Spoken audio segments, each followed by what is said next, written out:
Although we saw an 8% decrease November to November, year to date compared to last year, so the first 11 months of the year versus the first 11 months of last year, we see a 20% decrease. Toronto rent down 20% year to date, and I'm going to discuss it here today with some visual representations, and let's get to it.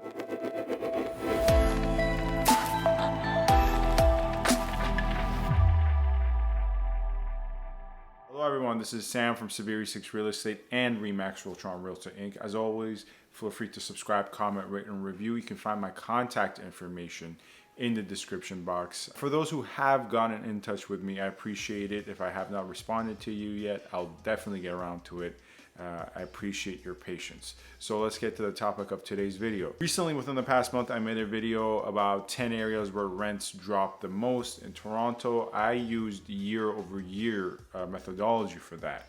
Well, in today's video, I'm going to discuss the same topic, namely that the Toronto rents year-to-date is down 20%. And using some of the numbers, figures, and charts based on the Rental.ca report that I'm going on, I'm going to show you and break down certain areas that have been affected more than others. In today's video, you're going to see that even though this is year to date and in the previous video it was year over year, nonetheless, although the numbers are different, the end results are the same. The same areas more or less are the most impacted.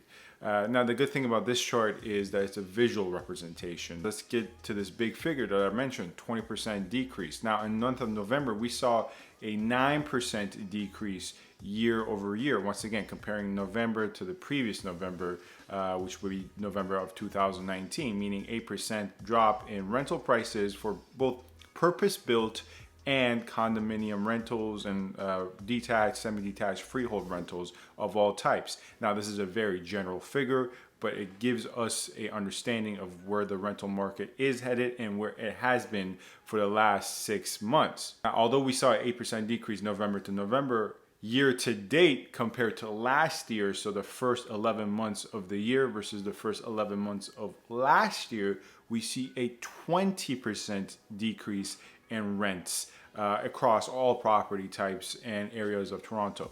Once again, a very general figure.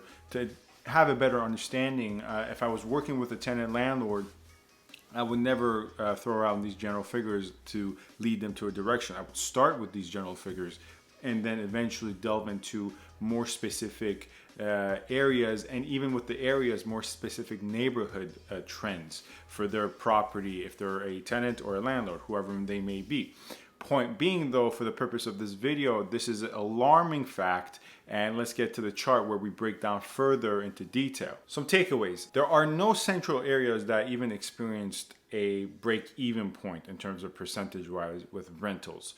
So no areas in the central locations, as you can see, even maintain the same rental price of last year. Areas that actually saw an increase in rent, as represented by the orange and red hues, as you can see, are sparsed out in the west, east, in all cases up north. So it's northwest and northeast. No southeast, no southwest, and obviously no central areas. Furthermore, the areas you actually see increases can be explained with reference to facts. Fact number one, they certainly house more freehold rental properties. So we're speaking semi-detached, detached, townhome, freehold rentals, whatever the freehold type is. Second fact that can also illuminate with regards to why certain areas are up and those areas are up is also the fact that the number of transactions are very low. Now, whether that has to do with the number of inventory available on market, because sometimes you in certain areas have a low number of transactions because there isn't enough product available for there to be even a high amount of transactions, or whether it's because of a cold market, there is a lot of inventory, but the transactions are lower end relative to the inventory. You have to take a look at the specific area.